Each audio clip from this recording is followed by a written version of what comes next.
Oi, pessoal. Boa tarde, tudo bem? Desculpe a informalidade. Aliás, esse é o tom do programa, felizmente. Por isso que os papos aqui fluem naturalmente e longamente. Eu sou o Ralph Peter, que apresenta toda quarta-feira, às 19 horas, o programa Livros em Revista, que vai ao ar pela nossa BCC Television, Bola, Cebola, Cebola Television.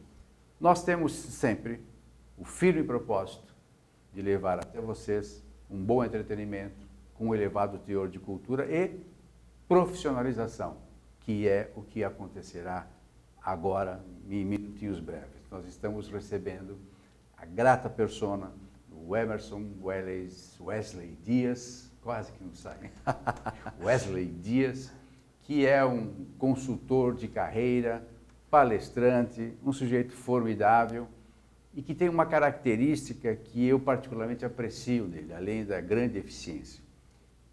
Ele consegue levar até o seu público leitor e o ouvinte, com muita simplicidade, ferramentas básicas de trabalho para que vocês consigam elevar-se e ou, pelo menos, não se deixar enganar por propagandas que te burlam, que te levam de um lado para outro. Em suma, como você deve administrar bem a sua carreira, o seu dinheiro, que na maioria dos casos é muito difícil para conseguir. Antes de passar diretamente para ele, eu quero agradecer novamente aos trabalhos técnicos fabulosos. Betânia, Luciana, Márcio, que, como eu falo sempre, sem eles nós não estaríamos aí penetrando e permeando as vossas ferramentas midiáticas. Agradeço também a Maria Estela Guedes, que através do seu site www.v.com, situado em Lisboa, Portugal, nos insere em todo o universo lusófono e que nos dá uma grande e principalmente aquilatada audiência, que nós sempre vimos buscando e sempre que podemos conseguimos. Quero agradecer também à jornalista Luciene Balbino, que ponteou esse nosso amigo e ficamos amigos, felizmente. Aliás, o Wesley tem um programa aqui na casa também, o Inédito Viável. O Inédito Viável, que faz tudo isso que eu acabei de falar para vocês, só que no seu próprio momento. Aqui ele está nas minhas garras. No programa dele, ele coloca os outros nas garras dele. É assim a vida, né? Assim é a vida. Assim é a vida. E quero só por último, vamos rapidinho, agradecer ao pessoal da Capitão Brindes, que nos propicia um brinde que nós distribuímos aqui ao final do programa, comemorativo dos nossos 10 anos de existência. Alguns foram longos, outros foram curtos, mas são 10 anos, é uma pequena existência. No Facebook, Capital Brindes Personalizados. Capitão Brindes Personalizados e só. O telefone do Danilo Alves, se você quiser falar, é 98800 4683. Muito obrigado, Danilo, pela força. Emerson Wesley Dias, ex-executivo de grandes empresas nacionais e multinacionais, radialista, possui diversos títulos profissionais, hoje consultor de carreiras, como eu havia dito para vocês. Dedica-se integralmente hoje ao seu exclusivo método que basicamente propicia uma excelente ferramenta para você melhor administrar os seus rendimentos. Seu livro recente, O Inédito Viável em Finanças Pessoais, ele tem um jargão que eu acho fantástico. Dinheiro caro, filosofia, depois você explica direitinho. Dinheiro caro, filosofia barata, que se reveste, felizmente, e nós estamos sempre torcendo por ele, um tremendo sucesso, que assim continue. E aí, mestre? Caramba, hein? Que responsabilidade. Quem mandou você ter um currículo desses, poxa? Comeu metade do programa. Obrigado, Peter, pelo convite. Obrigado pela oportunidade de estar aqui. Prazer bater esse papo novamente com vocês aí. Estamos à disposição. Não, você literalmente abrilhanta o nosso espaço. Escuta, antes de nós falarmos do teu livro, do lançamento, que método é esse que você se inspirou, que você está propalando aí em todas as tuas palestras e deu origem a Sim. Esse é o teu segundo ou terceiro livro? Terceiro Terceiro livro, né? Terceiro, Sempre com esse título, o Inédito Viável. Exato. O primeiro foi Inédito Viável, o segundo Inédito Viável Gestão de Pessoas, aí, né, reflexões e filosofia prática sobre liderança, e o terceiro agora é Inédito Viável Finanças Pessoais, Dinheiro Caro, Filosofia Barata. E aguardem, vai ter mais um quarto aí que... Vai ter? Mas tá no surpresa, forno? Tá no forno. Bom, tá intimado a lançar aqui, né, amigo? Com certeza, tá com certeza. Né, viremos, com certeza. O programa é um programa de sorte, nós temos sorte. Esse nome, né, o Inédito Viável, na realidade ele é... Eu não sei se é uma criação, mas acho que o grande divulgador dele foi o educador Paulo Freire. No livro Pedagogia do Oprimido, dos anos 60, 62 mais ou menos, ele fala dessa categoria, né? O que é o inédito viável? É o cidadão que chegou na situação limite e precisa criar um novo patamar de vida. Então ele chamou isso de inédito viável. E eu li isso muitos anos atrás. Eu sempre li muito do Paulo Freire porque a minha irmã é educadora, enfim, e sempre comentava alguma coisa, né? Eu me lembro quando eu estava na escola, os professores falavam do método Paulo Freire, enfim. E o Paulo Freire é o patrono da educação brasileira, né? É o brasileiro com maior quantidade de títulos, doutor honoris causa, no mundo. Ele sozinho tem mais do que todos os outros brasileiros somados, né? Então, o Paulo Freire é uma sumidade, enfim, embora tem todo aí um lado do pessoal que critica por ele ser de esquerda, enfim, mas eu acho que isso é... O que vale é o âmago, exatamente, né? E muito quem fala isso é porque nunca estudou Paulo Freire em profundidade, né? E independente de ser esquerda ou direita, o Paulo Freire era um grande brasileiro que queria um país melhor. Então, acho que só por isso já você vale direita ou esquerda, tanto faz, né? A pessoa que tem uma boa intenção e que faz... Não, né? é isso que eu ia falar, principalmente porque ele militou. Exatamente. Ele não se amedrontava. Sim, olha, a minha teoria é essa porque isso e bola para frente. Exatamente. E educou aí, né? O grande método Paulo Freire, né? O método Freire é um método de educar as pessoas a partir da sua própria realidade. E com isso, o experimento maior que ele fez, quando ele alfabetizou lá, acho que 40 boias frias, então, quer dizer, só o fato dele ter alfabetizado 40 boias frias no Brasil, dos anos 50, 60, já o coloca numa categoria muito maior do que muito discurseiro, né? Sim, então, é ação prática de fato. E eu sempre gostei muito disso, só que eu sou uma pessoa que eu sempre gosto de misturar os assuntos, né? Então, na minha vida executiva, eu pensava como é que eu consigo trazer para o meu time uma melhor qualificação, mais conhecimento. Então, eu sempre usava alguma coisa do Paulo Freire nesse sentido. E esse nome Inédito Viável sempre ficou na minha cabeça, né? E aí, quando eu fui pensar em escrever um livro e eu estava discutindo um capítulo que era de metas, objetivos, me veio esse insight do Inédito Viável, né? O que é uma meta? Uma meta é o quanto você quer encurtar entre o ideal, que é o que você busca, o objetivo, e o real, que é o que você tem, né? Então, essa distância, você encurta ela através de uma meta, né? Se hoje eu tenho 5 e eu quero ter 7, a minha meta é mais 2. Né? Então, o que é essa meta? É o inédito. E você quer mais 2 porque você quer que ele seja viável, né? Você quer o 7, você não quer o 5 onde você está. Então, eu falei, pô, isso tem a ver, né? Com o Inédito Viável. E aí, eu batizei o livro de Inédito Viável. Para minha grata surpresa, eu fui pesquisar isso no registro de marcas e patentes. Ninguém tinha usado esse nome, Inédito Viável, como uma ferramenta, né? O Paulo Freire tem o método Freire, né, de educação. Mas não tinha patenteado o nome Inédito Viável. Não, e ele é impactante, desculpe te interromper. Eu quando a primeira vez que eu li, falei, pô, Inédito Viável, porque fica um nó na cabeça da gente, né? Inédito. Aí depois eu não aceitei o nó, né? Eu falei, eu vou desatar esse nó, né? Quem esse cara pensa que é para mim, né? Aí eu falei, pera, o Inédito Viável é algo que você pensa em fazer que nunca fez. Exato, isso. É por aí, né? É por aí, é isso. E aí, para minha surpresa, não tinha esse registro. Eu falei, poxa, então eu vou aplicar, né, o registro e tal. Hoje a patente é minha, o nome Inédito Viável é meu, o registro. Agora, como uma pessoa de juízo, né, em hipótese alguma, eu digo que eu criei isso. Né? Me apropriei do Paulo Freire e até uma forma de homenageá-lo, né, dentro de um conceito de educação muito focado no mundo corporativo. Então, o que você pensa é a união do conhecimento com o capital. E eu acho que essa é a grandiosidade da obra do Paulo Freire, né? Ela é capaz de permear não só o mundo da educação pedagógica, mas o mundo da educação corporativa, o mundo da formação do cidadão. Então, eu acho que ela vai além do mundo, né, pedagógico, educacional.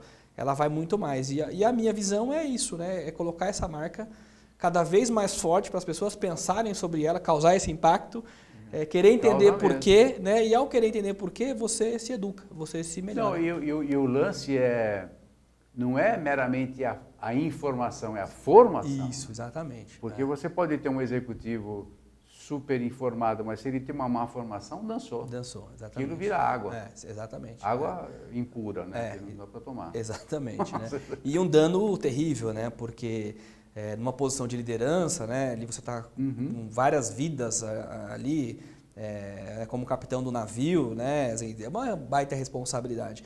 Então você não pode colocar pessoas nessas funções que não sejam, antes de tudo, grandes seres humanos, né? Porque quando você coloca, o resultado a gente sabe. A gente tem observado bastante, né? Você já se deparou que você é um coach? Sim. Você já se deparou com um executivo com informação, mas com uma péssima formação e que estava indo ladeira abaixo e levando naturalmente seus comandados? Ou não conseguia comandar os seus comandados? Sim. Tem, a gente sempre vê isso, né? E até uma recomendação que eu sempre faço, né? Primeiro desenvolva as competências, depois assuma as posições. E a gente vê hoje uma aceleração muito grande das pessoas quererem ter as posições sem ter as devidas preparações. Muito mais cedo, né? Muito mais cedo. Né? Então você tem aí muita gente que senta na cadeira e só depois que ela senta na cadeira que ela percebe o peso que tem aquele lugar. A bucha que pegou, né? Exatamente. E aí, às vezes, a pessoa troca os pés pelas mãos, né? Ela quer, de alguma forma, fazer um resultado de curto prazo e desvia uma conduta, né? Ou não estabelece uma boa relação com os colegas de trabalho. Não tem empatia, né? Não tem empatia. Né? Então, aquele cara que acha que porque ele é chefe ele pode mandar em todo mundo, não dialoga, não negocia. Então, você vai... E, às vezes, o que é mais interessante é que, no curto prazo, muitas vezes isso dá resultado. Então, a pessoa continua insistindo nessa batida. Mas, quando você olha a trajetória de médio e longo, você vê que... né, não leva a muita coisa, né? Vida curta. Vida curta. O cara entra na organização, faz aquela revolução que dura um ano e depois no próximo ano os problemas voltam porque não foram resolvidos, né? Fica meio efêmero. Efêmero, vai maquiando, né? Mas não se resolve as questões profundas de longo prazo. Não cria base, né? Não cria, exatamente, né? E aí, se não cria base, qualquer vento derruba, né?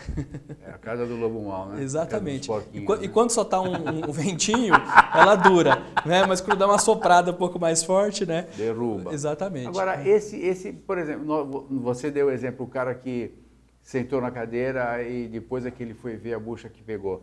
Mas quando o cara senta na cadeira, ele não buscou aquela cadeira? Ele buscou, e esse é o grande ponto, né? Porque... você sabe que o vendedor sempre sabe mais do que quem está comprando, né? Então você vê, né, as pessoas dizendo, não, isso é o sucesso, você sentar nessa cadeira, nossa, isso aí vai, né, isso vai coroar a sua carreira e tal.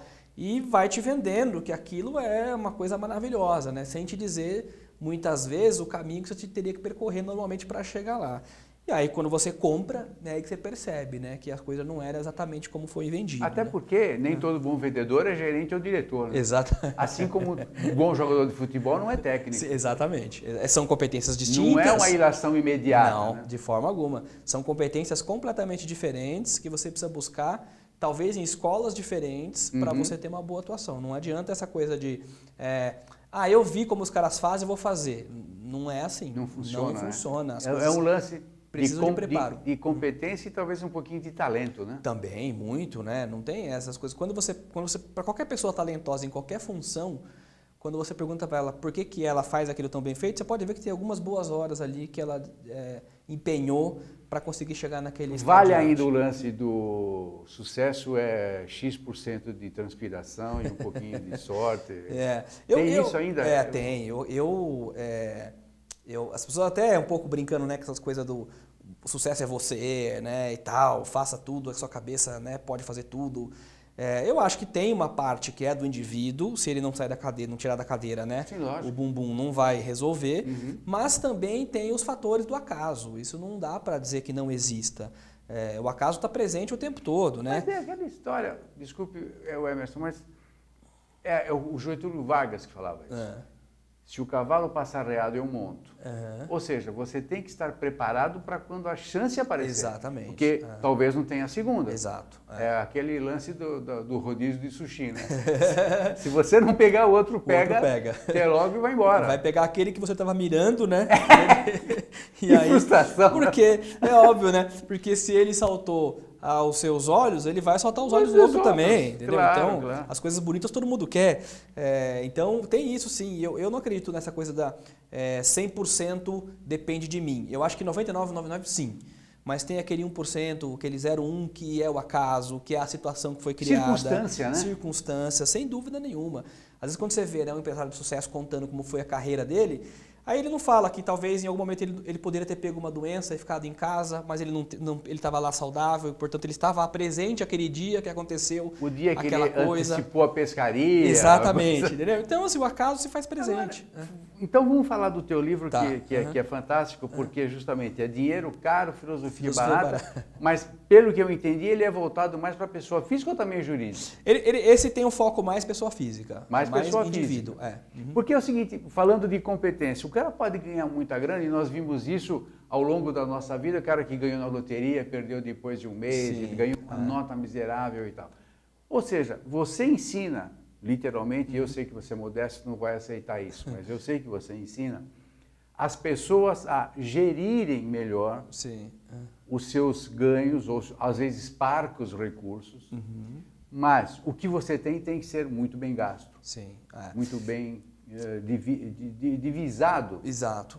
Então, é isso aí que você faz. Então, sabe por que eu falo da dinheiro caro, filosofia barata? Porque dinheiro é caro, uma coisa difícil.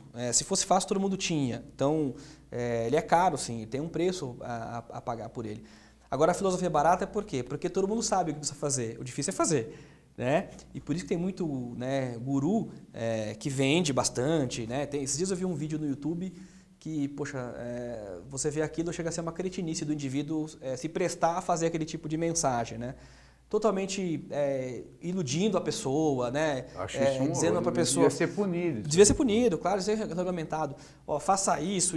Aí você olha aquilo, não tem consistência nenhuma, né? Não tem você embasamento. Que tem um olho clínico, o pobre do... Exatamente. Né? Então, por isso que a gente fala da filosofia barata. Porque se você pensar, Peter, eu trago esse segredo, né? Eu revelo esse segredo no livro. Qual que é o segredo, a fórmula de sucesso para você ficar rico, né? São três itens só, é muito simples, né? O primeiro é você gastar menos do que você ganha. Então, você ganha 1.000, gasta 800. Isso é básico, e a gente não segue. Exatamente. Então, esse é o primeiro ponto. O segundo ponto aumenta a sua renda. Então, se você ganha 1.000, tenta ganhar 1.100, 1.200. Mas continua com a regra 1, né? Que é gastar menos do que se ganha. E o terceiro espera o tempo passar. Por quê? Se você gastar menos do que você ganha, se aumentar a sua renda e esperar o tempo passar, você vai ficar rico. Né? Essa é a fórmula. Esperar o tempo passar ou não esperar o tempo passar? Esperar o tempo passar mantendo este ritmo. Tá. Não vamos entender que esperar o tempo passar e eu sento e o dinheiro vai... Não. Não. Continua trabalhando. Exato, continua trabalhando. Então, se pensar assim, eu ganho 1.000, gasto 800, sobra 200. Então, ótimo. Se eu conseguir ganhar daqui a pouco, né, com o meu esforço, a minha competência, ganhar 1.100 e continuar gastando 800, agora já são 300. Né? Se eu ficar 1 ano, se eu ficar 10 meses, já são R$3.000 que eu guardei. Se eu ficar 10 anos, são 30 mil, mais os juros. Então, quer dizer, você vai acumulando uma riqueza. E para quem ganha 1.000, ter 30 mil é ser rico. Né? A questão é, primeiro, quanto você precisa de dinheiro na vida? Isso é uma coisa que você precisa responder para você mesmo. Né? Qual é o seu ideal? Qual é o seu ideal? Eu sou feliz com 1.000 ou sou feliz com 1 milhão? Cada um vai ter a sua medida. Né? E aí, uma vez que você estabeleceu isso, o que faz sentido para você é você tentar estruturar isso ao longo da sua vida, porque você tem a vida inteira para resolver isso, né? Você não precisa resolver, não é Black Friday, né? Que você precisa resolver só agora.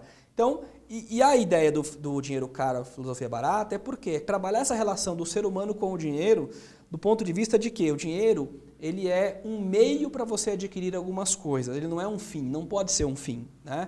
Quando você fala assim, você seria feliz com o quê? Se eu tivesse uma casa, um carro, pudesse viajar todo ano. Tá bom, se eu te desse isso de graça, você precisaria de dinheiro? Não, porque se eu desse para você uma viagem todo ano, te desse um carro, uma casa, não precisa de dinheiro, eu te dei. Então, o dinheiro não é um fim que você tem que buscá-lo como objetivo de vida. O que você quer, na realidade, é o meio, que é o dinheiro, para você conseguir essas outras coisas, entendeu? Então tem que desvincular um pouco essa ideia dessa fixação no dinheiro, pensar no método, naquilo que faz sentido para a minha vida, né? Da forma como eu posso estruturar isso, que é uma visão muito mais racional em relação ao dinheiro do que emocional.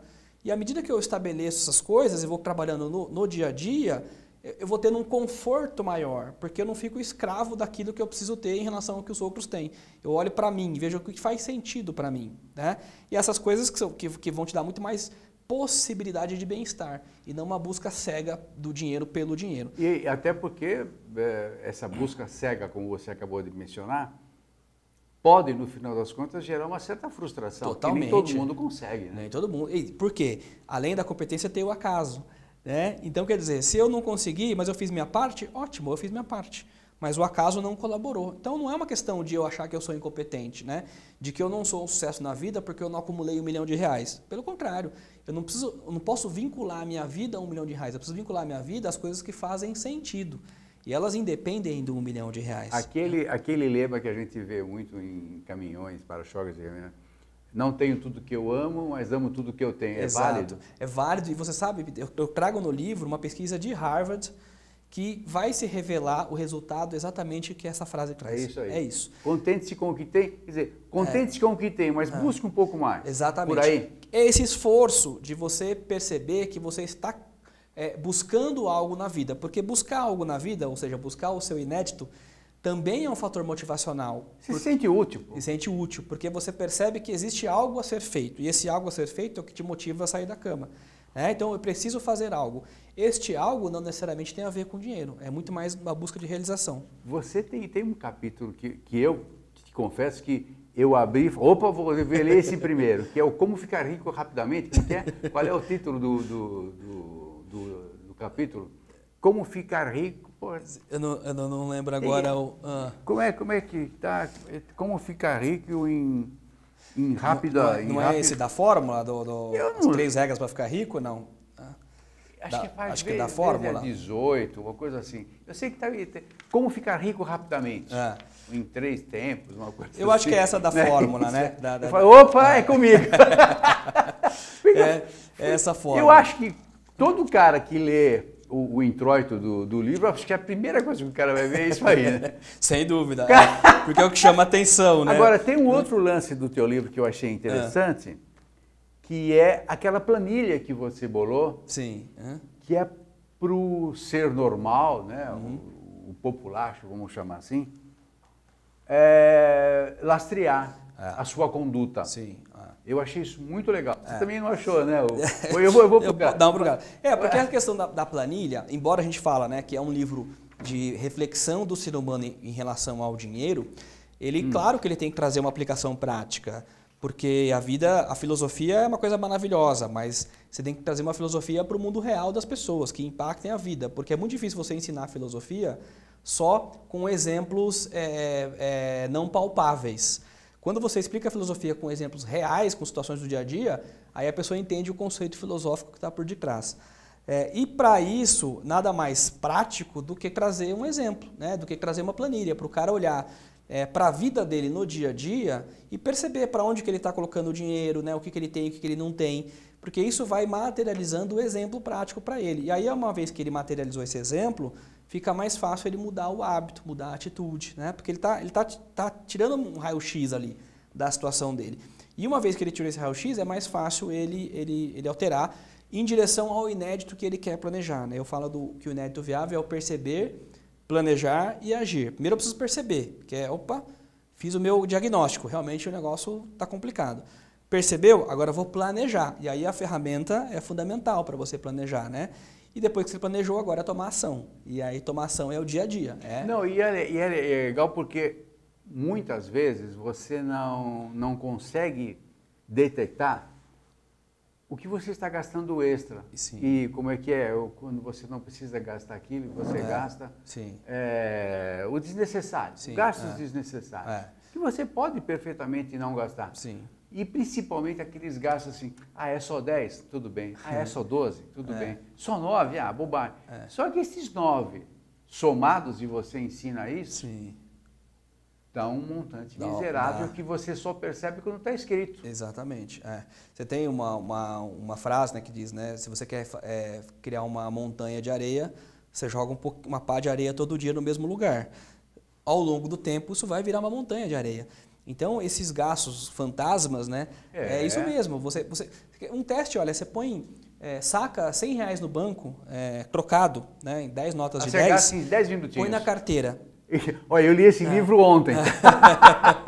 Então, aí Nossa Senhora. eu aposto com você, se fizer isso hoje, vai lá no banco agora, saca R$100, põe na carteira em notas de 10. Hoje é quarta-feira, né? É terça-feira. Quinta-feira você reconta quando você tem na carteira e tenta fazer a conciliação de onde foi parar o dinheiro. Você não vai saber onde você gastou. É uma balinha, não sei o que e tal, uma gorjetinha. E isso, né, ao longo do tempo, vai formar uma montanha de dinheiro que você nem viu para onde foi. Né? Eu fui sacar, eu falei que li esse livro e é verdade. Eu fui sacar uma quantia, mas veio um bolo de notas de 5. Eu falei, isso é sabotagem. Isso é sabotagem, já gastei. É para incentivar a economia, né? Para você já devolver o dinheiro. Distribuição de renda, né? Como se eu precisasse fazer isso, né? Que loucura isso, né? E são hábitos, né? A gente vai adquirindo isso ao longo da vida, sem perceber, né? Enfim, e ao longo da vida você vai percebendo que se você tivesse uma relação um pouco mais próxima, né? Mais racional com o dinheiro, você poderia ter um resultado um pouco melhor, né? Eu acho que esse é o ponto. Apesar de você ser jovem, mas você milita há muito tempo nesse mercado. Sim. Tanto que você criou métodos e tal, porque você tem talento. Nesse tempo de militância, de pau de estrada, o que vem primeiro? Ganhar pouco, gastar muito, administrar bem porque ganha muito. Qual é o mecanismo? Eu acredito que cada pessoa tem uma maneira de reagir, agir, reagir. Mas pelo que você vê, vamos fazer um extrato por cima. Sim. O que vem primeiro nesse ciclo miserável e vicioso? Sim. Eu acho, assim, a minha mãe tinha uma frase que ela dizia que era: tem gente que do pouco faz muito e tem gente que do muito faz nada. Então, eu acho que a administração do recurso, qualquer que seja ele, ele vai fazer toda a diferença. Agora, é claro, né, que tem pessoas, a gente vive num país muito desigual, então, quer dizer, você tem realidades e realidades, muitas vezes dentro da mesma cidade, né, que dirá do país inteiro.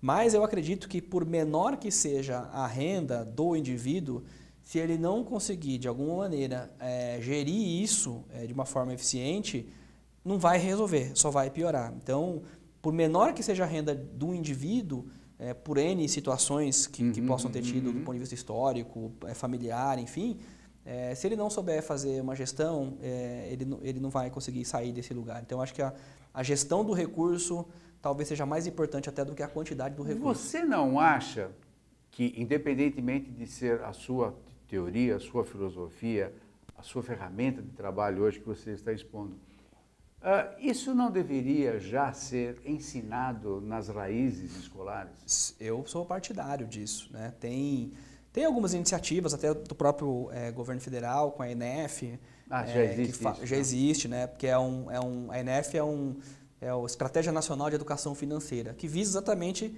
trazer para a população maior conhecimento sobre isso. Tem palestras, acho que agora em maio, sempre tem a Semana da ENEF, que acontece vários eventos, tudo gratuito. ENF? ENEF. Vamos lá, E de estrela. Estratégia Nacional de Educação Financeira. E de estrela, N de navio, E de estrela, F de faca. Puxa, que legal. E sempre no mês de maio tem a Semana ENEF, que são eventos gratuitos no Brasil todo.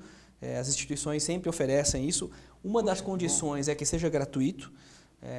Então, são eventos de palestras, de workshops, cases, para as pessoas aumentarem o nível de conhecimento em relação a dinheiro, sistema financeiro, né, empréstimo. Isso é acessado por... Desculpe te interromper. Se você www.nf.org.br ou se você clicar no www.bcb, que é o Banco Central do Brasil, você vai ter lá links para a ENEF ou para a CVM, www.cvm.org.br tem links para a ENEF. Então, clicar lá no ENEF e você vai achar lá as agendas. Então isso tem no Brasil todo, gratuito. Inclusive o propósito é ser gratuito, precisamente para poder dar acesso a todo mundo. Por quê? Porque é a ideia realmente de você colocar na cabeça do cidadão, por menor que ele seja, que essa relação ser humano-dinheiro vai acompanhá-lo a vida toda. Então é bom que ele se prepare, que ele entenda o mínimo, né? Para não ser incauto e não ser passado para trás por esses milagreiros que ficam aí vendendo fórmulas mágicas, né? E acho que isso não acaba, né? Não. É lógico. Meu caro, encerramos, infelizmente. Eu quero que você receba, por favor, o nosso brinde comemorativo de 10 anos. Opa. Estamos festejando 10 anos de carreira. Sim. E fomos agraciados pela Capitão Brindes. Capitão Brindes. Que está nos concedendo essa honra. Legal. Pessoal, nós conversamos com Emerson Wesley Dias, esse consultor de carreiras, de finanças, que, como eu disse, apesar de jovem, tem um brilhantismo fantástico, principalmente porque tem uma empatia sensacional. Ele fala coisas profundas, elevadas, com um nível bem simples, modesto, que qualquer pessoa que não esteja afeita às condições financeiras, os termos, melhor dizendo, financeiros, pode entender perfeitamente. Emerson é o nome dele, eu espero que vocês ouçam ele por muito tempo. Muito obrigado, Emerson, mais uma vez por ter vindo. Obrigado, Pedro, pelo convite. Prazer estar aqui. Que você continue nessa trajetória de sucesso. Obrigado. Pessoal, muito obrigado pela paciência, audiência. Até a próxima. Tchau, tchau.